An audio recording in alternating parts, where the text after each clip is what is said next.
stocks that I'm buying this month. Let's not waste any time. Let's get right into it. Number one stock is Robinhood. Yes, Robinhood. If you don't know what Robinhood is, I don't know where you've been living. Robinhood is making a pure play on brokerage, on disrupting brokerages, on the banking system, on credit cards. Now they're going after prediction markets. Robinhood is a game-changing company that has the younger generations using its app like never before. So that is my top-down view of Robinhood, and I believe that they will continue to execute, continue to bring more and more people on into their brokerage app, but also expose them to prediction markets, get them into banking, get them into with their credit cards, with their nice little gold credit cards, so on and so forth. But what about the financials? Is it an opportunity right now, right? I know that it's a game-changing company, but is it an opportunity and should I be buying now? Well, let's talk about that real quick. So we have here up on the screen our opportunity matrix, our Robinhood opportunity matrix. This is on valuesnapshot.io. This is what I go through every single time I'm thinking about buying a company. And obviously, I am buying this company right now. So we have a questionnaire. We have 13 questions to go through and ask ourselves, and we'll run through each of the questions and we'll actually look at each of the criteria on the website. So discovery is the first phase, discovery, data, then direction. So first phase, discovery. Does the company have a durable competitive moat? Yes, it does. It's a game-changing company. It has tons of users, and it's continuing to grow that every single day. Is the company misunderstood or mispriced? It is mispriced right now, in my opinion, based on my valuations. We'll get into that in a minute. Is there a clear catalyst that could unlock value? Yes, the banking system, the credit cards, the prediction markets. There's a lot of things that can unlock even more value for this company. Does management have a strong track record? Yes, they do. Yes, they do. They've taken this company from a small guy and just kind of like only for the younger generation, and now they've expanded it into multiple generations, and just what they're doing is completely game-changing, guys. Is the business model easy to understand? I believe it is. It's a brokerage company. It's an app with a nice UI to get you on there, to get you trading, to get you investing, to give you all the tools that you need. I do believe so.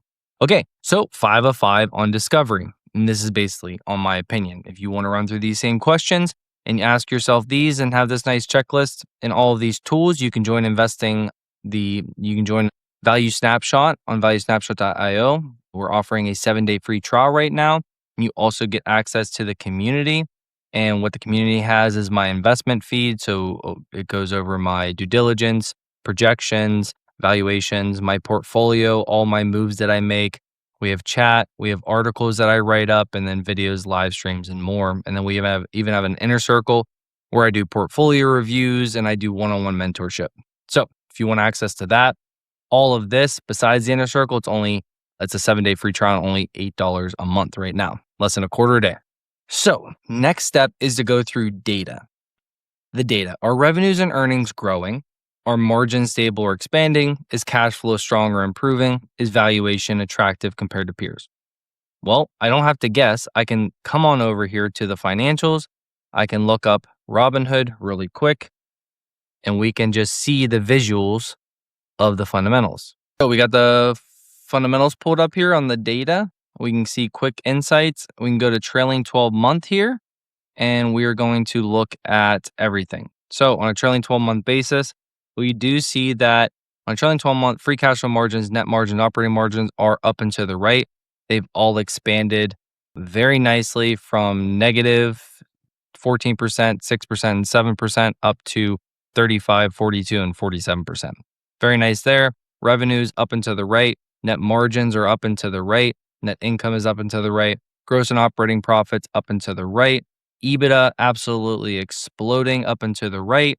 And then we have our cash flow here. Our cash flow is, a bit up and down, honestly, but to be expected, and they're going more for the net income right now. So I'm okay with this little bit of choppiness in here. CapEx, dividends, operating expenses, so on and so forth. So going back to these questions, we can see here revenues and earnings growing. Yes, they are. Margins stable or expanding. Yes, they are. Cash flow strong or improving. Yes, it is. And valuation attractive to peers. Yes, I believe the valuation is attractive to peers. And we can run the valuation of Robinhood really quick. First and foremost, we see that analysts have this company very undervalued. Current price is $78.65. Analysts have a low, middle, and high of 100, 133 average, 170 high. So basically, analysts have this 27% on the low end, all the way up to 116% upside on the high end. Now let's run our own projections though. When we come down here, you can run a discounted cash flow model, an earnings model, a rule of 40, a PEG ratio. For this, we already have our DCF model ran in here, and we can see, based on conservative assumptions, 17% revenue growth, free cash flow margins of 40%, 30 times terminal value at the end of 5 years. We are at $93 intrinsic value and 18% upside from here on very conservative numbers. If we go a little bit more bullish, 20% revenue growth, 60% free cash flow margins, 30 terminal multiple, and a discount rate of 10%, then we get to 160, 103% upside. And yeah, so where would we be at compared to analysts?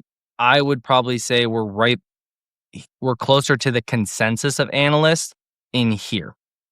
So that is Robinhood.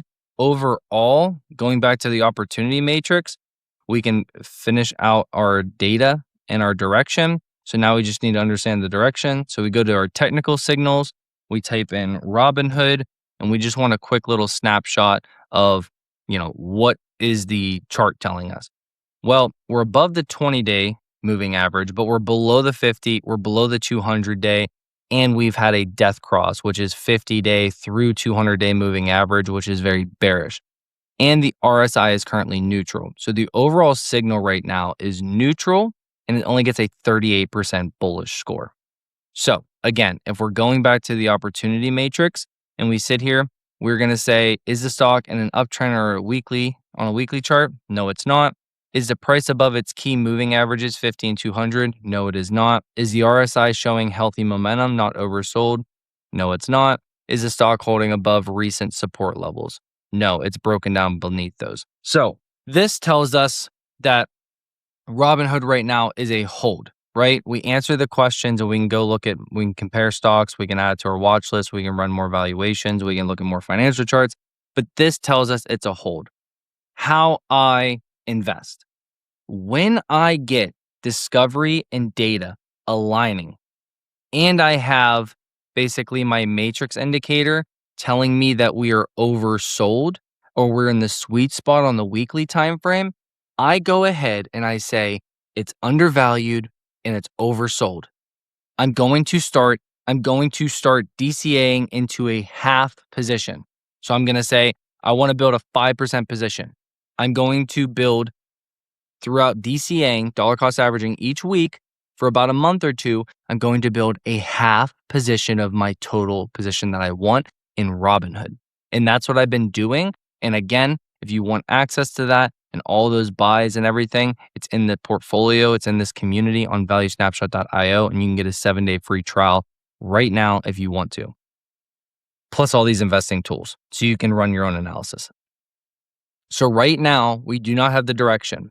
I'm buying in dollar cost averaging into half of my position into Robinhood right now. When will I go into the second half, the other 2.5% of my Robinhood position? When I get a bull trigger.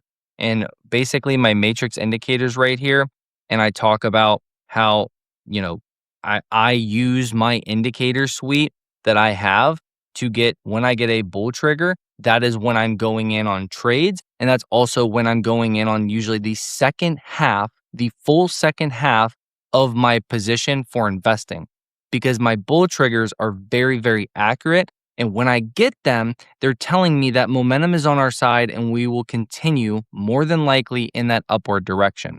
So that is typically what I'm doing there with my matrix indicator.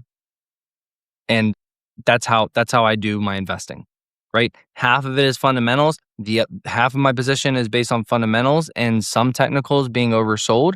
The other half is based on that bull trigger. I don't want to simply wait for the bull trigger because you're not going to get really, really good cost basis. You're going to get a good cost basis. You're just not going to get you're not going to be buying at the bottom at all. So I still want to be buying, nibbling on some to hopefully catch a small portion of that bottom and on the way up, and then buy that second half and have that average be very low and cost effective. So that is number one.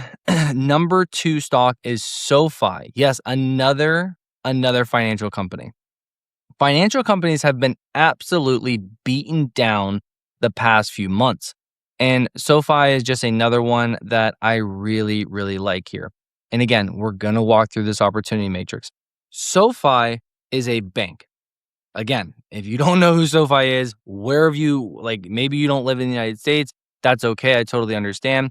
SOFI is a bank in the United States, and they're really going after the younger generations as well. And the thing about going after the younger generations is that setting this company up for when the boomers and older generation starts to pass away or no longer has the ability to manage their money, and they get put in a, I'm getting dark here. I'm sorry. Gets put in a home or something like that. The younger generation, millennials and younger, are going to get those funds. And when they get those funds, most of them are banking with SOFI. SOFI does loans, they do student loans, they do cars, they do banking, they do investing, they do crypto, they do everything. And they have these different vaults that you can have, and you can, have savings and checkings and all this stuff. And SOFI is really going after that younger generation. And that's my whole idea here, is that the younger generation is going to get those funds. And the biggest thing about banking is whenever a bank gets you in, they're usually holding on. There's very low churn in banking because people don't want to imagine that you have all your bills automatically set up for auto pay in your bank account. You're not going to want to change banks and change all that up, obviously. That's not fun. Nobody wants to do that. So when they get you in there, you're usually locked in for a very, very long time, okay? Discovery. Does the company have a durable competitive moat? Yes, I believe they do. Is the company misunderstood or mispriced by the market? Yes, I believe they are, especially right now where they're at today at $18 as of today. They were at $17. Is there a clear catalyst that could unlock value? Yeah, they could definitely just continue to grow at a fast pace like they've been doing and continue to take market share from these other banks like JP Morgan. Does management have a strong track record? Yeah, Anthony Noto is crushing it with SOFI. This was a $5 stock not too long ago. Is the business model easy to understand? Yeah, I think it's pretty easy to understand. Are revenues and earnings growing? Are margins? And let's just go through this. Let's look at the financials here. Let's look up SOFI. Let's check this out. Let's look at it on a trailing 12-month basis. And what do we see? Free cash flows went from negative 140 to negative 55. Definitely an improvement. Net margins, operating margin was from negative 5% all the way to 10 and 17%. So they massively have improved their net and gross operating margins and have gotten a lot better on that side of the things. Free cash flow is still down. That's a bit tougher for banks, but the net margin is where we're going to really stay and value this company. You can see we went from 3.1 billion revenue to 4.8 billion, negative 178 million in net income, all the way up to 481 million in net income for SOFI. Gross and operating profits up and to the right. EBITDA absolutely exploding. Cash flows, like I said, they're not there yet, but it's okay because we're going to value this company based on what? Based on their EPS and based on their margins, right? So you see EPS going from negative 18 cents all the way up to 39 cents on a trailing 12-month basis and hitting a high of 55 cents. So if we go back to the opportunity matrix, are revenues and earnings growing? Yes, they are. Are margins stable and expanding? Yes, they are. Cash flow strong or improving? No, it is not. Well, cash flow is improving. It's just not strong because there is none. Is valuation attractive compared to peers? Yes, I believe it is. Okay, final thing, direction. Let's look at the direction of the stock. Direction, we'll go over here, punch in SOFI, not SOFI. SOFI, it's bearish, right? We have we are under the 20-day, under the 50-day, under the 200-day, and RSI is down at 30.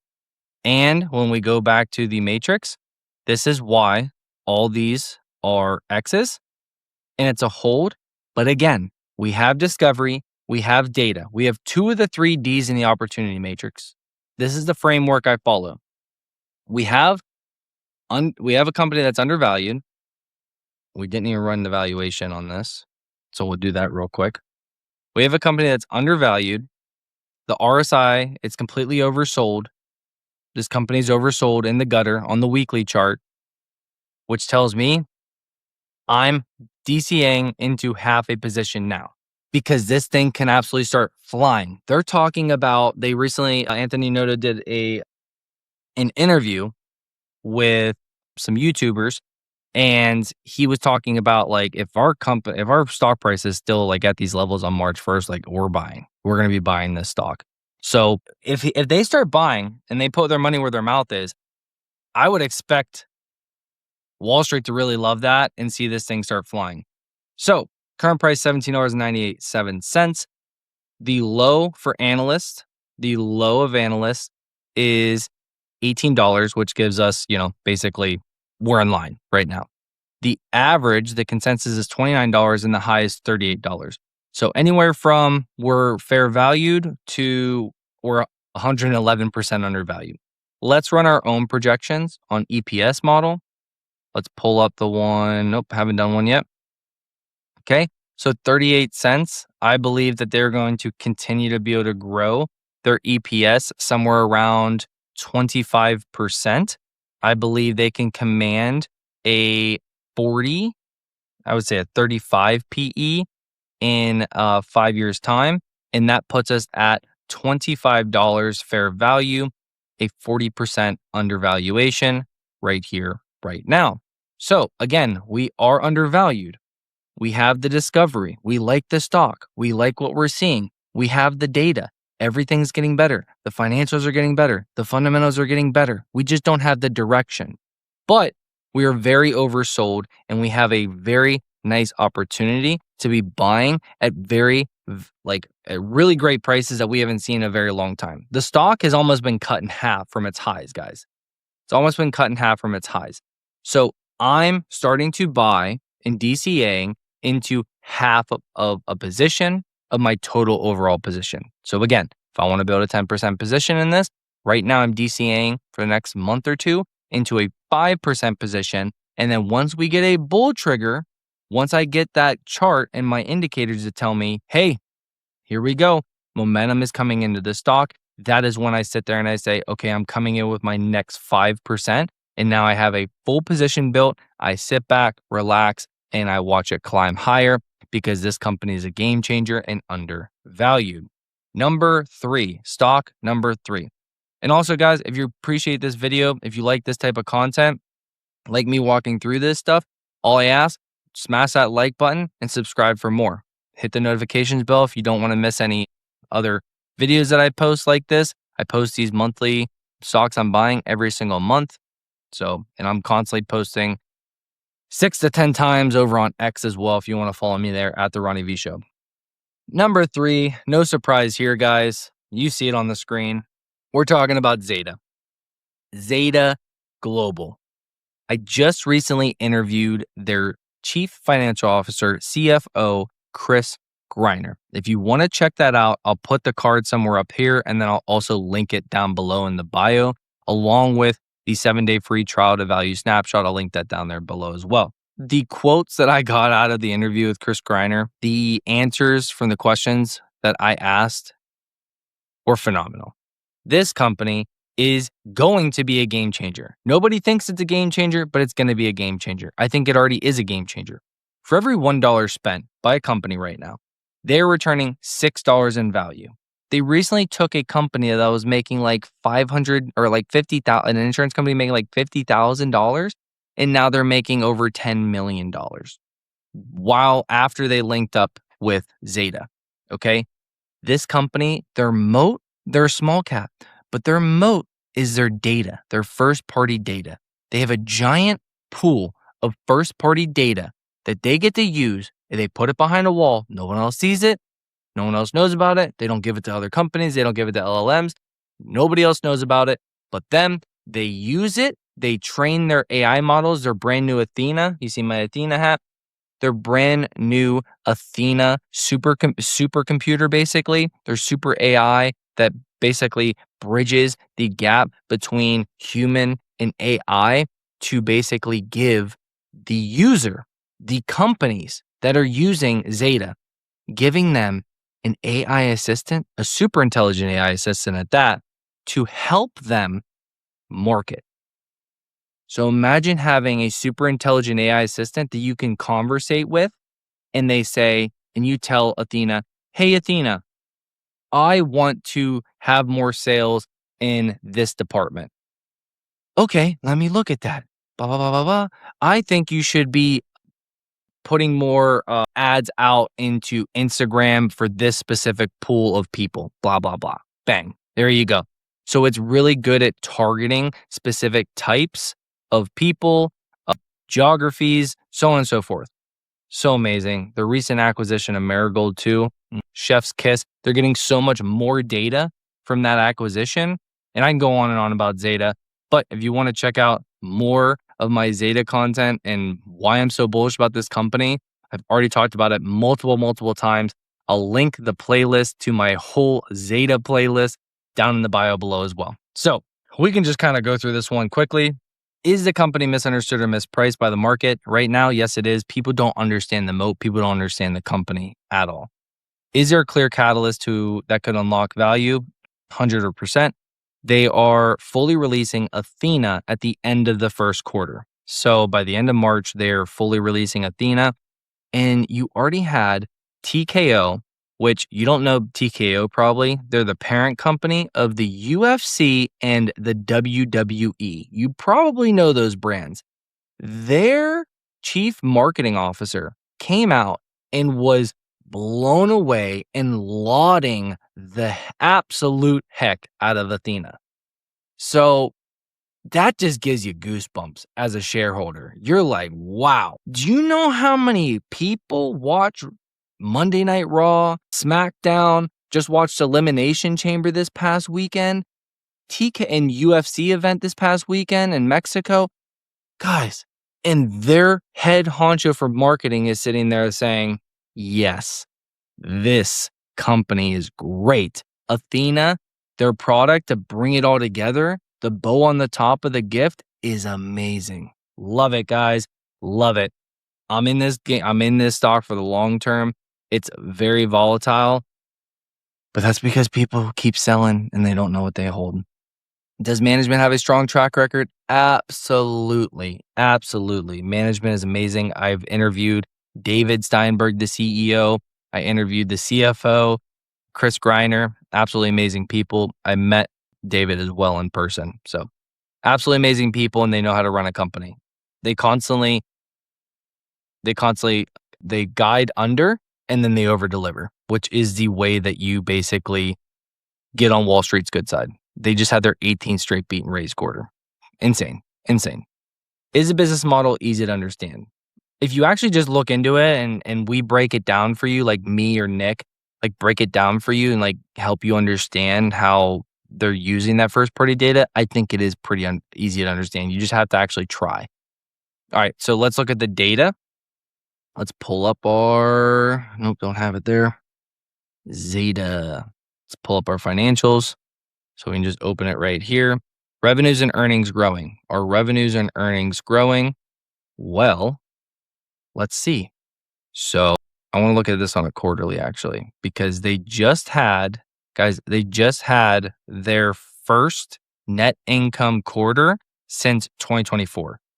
So they just had their first net income positive quarter Their revenues are growing. This is on a quarterly basis. And again, they just flipped to EPS and they guided for positive EPS of 2 to 4 cents for all of 2026. So are revenues and earnings growing? Yeah. Are margins growing? These are quarterly margins from 7.1% of free cash flow all the way to 15.4. Yeah, that's growing.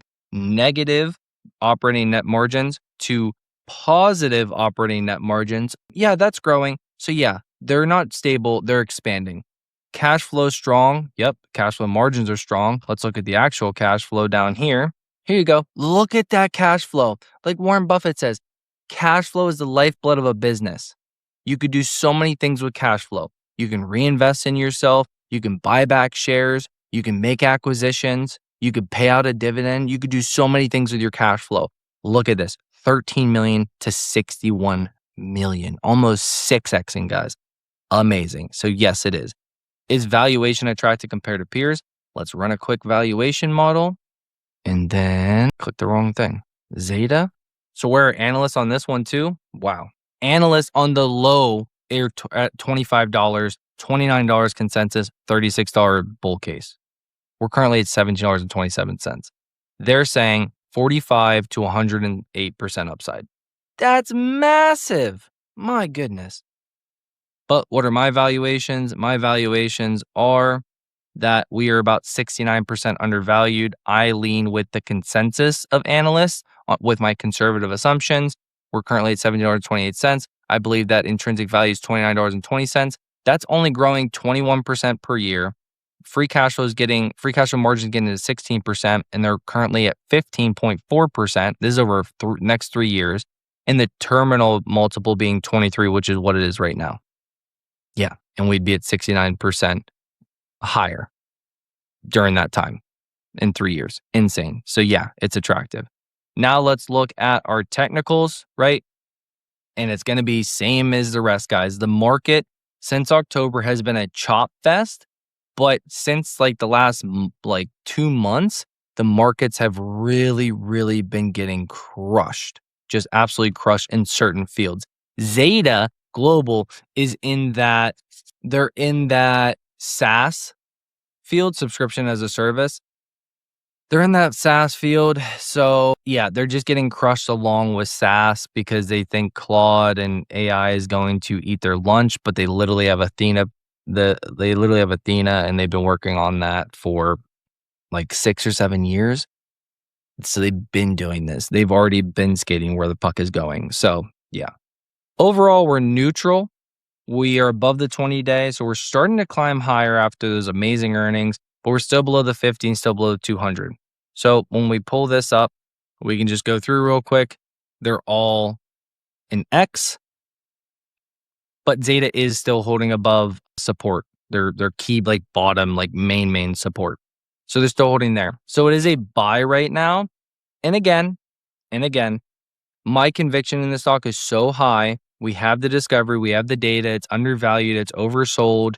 They are crushing it. The fundamentals are not lining up with the stock price. The fundamentals are up here, the financials are going up here, and the stock price is down here. So I continue to buy leaps in this name, and I have in this newer portfolio, I continue to add into this portfolio, DCA'ing into half position into this portfolio.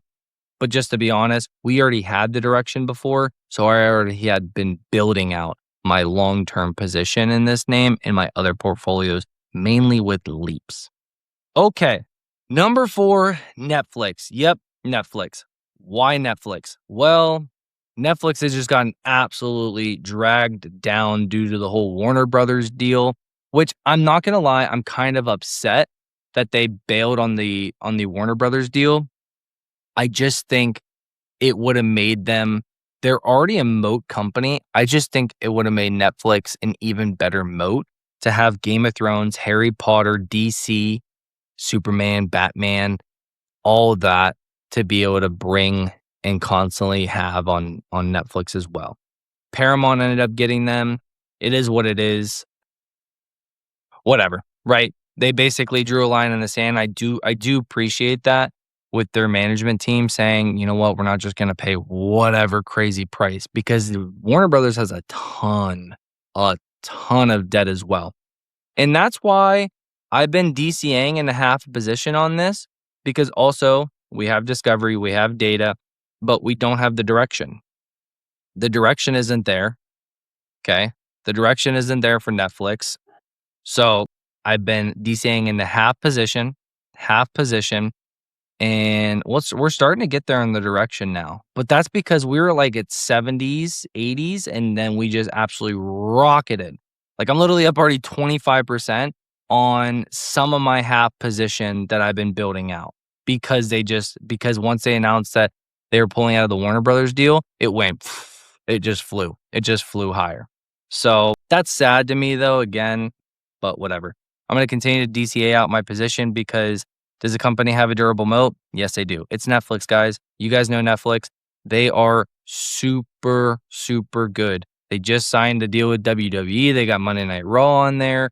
For the international markets, they have all their pay-per-views on there for wrestling. They're constantly coming out with game-changing shows. Like, people want that subscription. And then they got ads on there too for a cheaper tier, but they get money through ads. And it's a subscription model. People want it. People have it. We have it. We use it a lot. My wife uses it a lot. My kids use it. Like it's so durable. It's so durable. And it's something that if a recession happened or something bad happened in the economy, people aren't going to be like, well, I need to cancel my Netflix. They're going to be like, no, I need Netflix because I'm not going out to dinner as much. I'm not going to the movies as much. I'm not going to do these things. So I need some sort of entertainment, and that's Netflix. Is the company misunderstood and mispriced? It's mispriced right now. Is there a clear catalyst to unlock value? That would have been Warner Brothers, but they still have some other things up their sleeve. Does management have a strong track record? Yeah, they took this from a DVD, ship it to your house company to a mega cap. So yeah. Is the business model easy to understand? Super easy. Are revenues and earnings growing? Let's pull up their financials. Okay, so we can see that, oh no, it's fine. We know what we're talking about. So operating net margins, free cash flow margins from around 18 to 22 up to 21 to 30. So absolutely increasing. Revenues just keep climbing higher. Guys, whenever they want, they can just charge a little bit more. And then they're going to instantly make another billion, $2 billion, $10 billion. Very consistent business model. Revenues and net margin going up, gross and operating profits going up, EBITDA absolutely exploding, cash flows and operating cash flows climbing, R&D staying in line, balance sheet is solid, cash to debt, more debt than cash, but that's because they're making movies and they're doing all this different stuff. But they get that cash right back and they just keep the circle of life going. So going back to our opportunity matrix for Netflix, all of this is yes. Revenues and all of that is yes. Going to the valuation analyzer, going to Netflix. Let's check out the DCF. Basically, again, at $97.53. Low analysts have a $95. Consensus is $117, 20% higher, and the high is $152 for the bull case. For the highest of analysts, 56% higher. Let's see where I get to. With conservative assumptions, 13%, free cash flow margin of 21, 35 terminal multiple. We're basically getting to where we are in line on very conservative assumptions. But I would honestly say that in the next 5 years, they could probably grow this free cash flow margin a little bit more to 23%. And 35 is still fair. So about 111. So I'm pretty much around the consensus at 117. So here's how I'm going to do it. I'm going to continue to build out my first half of my position. And then if we get to fair valued, but we get a bull trigger, I will not hesitate to build out the second half of my position because the bull trigger is telling me that the momentum is there and this thing's going to continue to climb up to here. And then I'll just start running bull case scenarios. And I'm okay buying this at fair value because they have shown that they will go way over fair value when the hype starts hyping in this company. So going back here, we looked at the technicals. The technicals are there right there on 50 and 200. The RSI is actually uptrending and they're above there. They're not in an uptrend yet. They're not a bull trigger yet, but man, it's starting to look really good. 12 of 13, a strong buy here. And like I said, I've been DCA'ing into half position, and I will build out the second half of that position as soon as we get a bull trigger on the charts. Okay, number 5, AppLovin. AppLovin, guys. This company has had a historic run. Historic run, guys. So the business overview, because honestly, I'd rather just read it to you.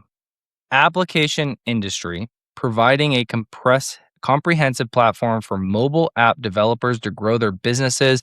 Its core offering includes a powerful advertising engine that helps developers acquire users and monetize their apps through in-app advertising, and a suite of software tools to optimize app performance and user engagement. So think of it like if you're playing a game on your phone and you see ads on that game, that's AppLovin. If you're on an app on your phone and you see any sort of any sort of ads and stuff, that's all AppLovin. They have a moat. They are the dominant player in this field.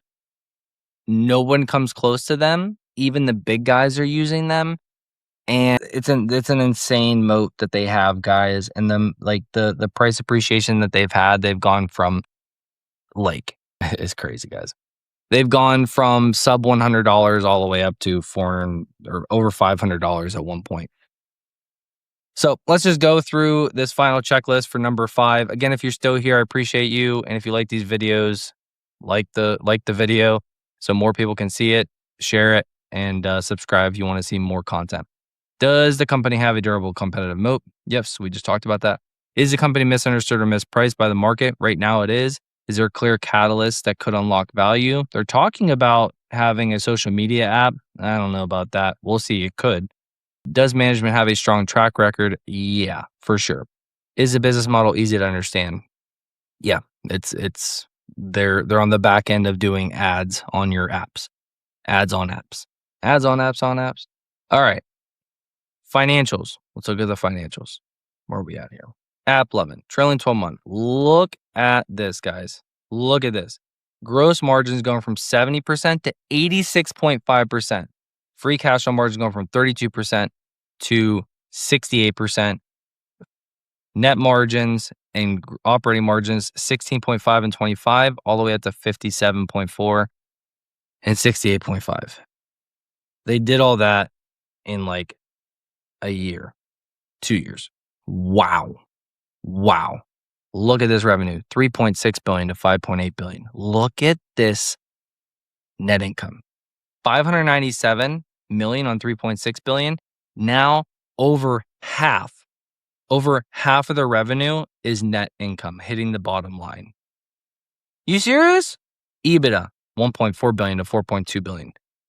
Cash flows 1.2 billion all the way up to 4 billion. 1.2 billion all the way up to 3.9 billion in free cash flow. Insane. Balance sheet strong. Cash to debt only 1 billion more. Shares outstanding not diluting. They're barely diluting. 336 million to 338 million. EPS growing strong, $1.78 to almost $10. Insane, guys. So let's go back to our opportunity matrix. Are revenues and earnings growing? Yes. Are margins stable or expanding? Yes. Is cash flow strong or improving? Yes. Is valuation attractive compared to peers? Yes. Let's run a valuation. Let's do it on EPS, or let's do it on DCF. $432 is the current price. Analysts have a low of 340, a consensus of 668, and a high of 835, giving us negative 21%, 54% upside, 93% upside. I will go in here and I will sit here with my conservative assumptions and say I fall closer to the consensus, but below it at 36% upside with conservative assumptions of 20% revenue growth per year over the next 5 years, 65% free cash flow margins, which are currently doing 68%, and they did 77% in last year, 71%. So I'm going more conservative, and a 30 times terminal multiple, and we're undervalued by a lot. So I really like this company. Really like this company. Very undervalued. Let's look at the technicals. App neutral. Whoop, I hit the backspace accidentally. All right, we're neutral. We're above the 20-day, but below the 50 and below the 200-day, and we're neutral on RSI as well. So it's not an uptrend. It's not above 50 and 200. The RSI is not going higher, and we're not above recent support levels. So it's a hold. So what am I doing? You guessed it. I'm DCA'ing, dollar cost averaging, into half my overall position that I want to build over the next 1 to 2 months. And I'm doing that again all here on Value Snapshot. I'm also posting articles about these companies, not just the valuations, but why I like these companies, why I'm so bullish on them, full article write-ups, full due diligence, everything. And then you get all these value investing tools as well. So you can know what you are doing, understand very simple tools to understand whether or not you should be buying a company you really like or not buying a company, and helping you understand and find new companies as well in the overall direction of the markets. This is good for trading as well. And if you want to come trade with us, you could do that as well. Over here, you can trade with us. You can come on over here to WAP, and it's the High Five Collective. But that's it for today, guys. I appreciate it. Those are the 5 stocks that I'm buying this month.